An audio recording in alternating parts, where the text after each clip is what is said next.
Young tiger NTR హీరోగా కొరటాల శివ దర్శకత్వంలో తెరకెక్కుతున్న తాజా చిత్రం దేవర. RRR వంటి గ్లోబల్ హిట్ తర్వాత తారక్ నుండి రానున్న ఈ చిత్రంపై ఫ్యాన్స్ ఇప్పటికే భారీ అంచనాలు పెట్టుకున్నారు.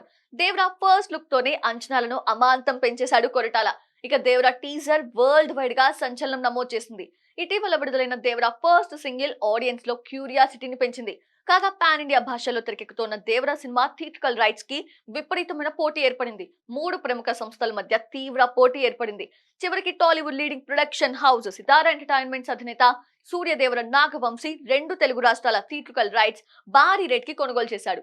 2 భాగాలుగా రానున్న దేవరపై టాలీవుడ్ ఇన్సైడ్ సర్కిల్స్ లో పాజిటివ్ టాక్ వినబడుతోంది. మరోవైపు Devara Karnataka theatrical rights deal close చేశారు నిర్మాతలు.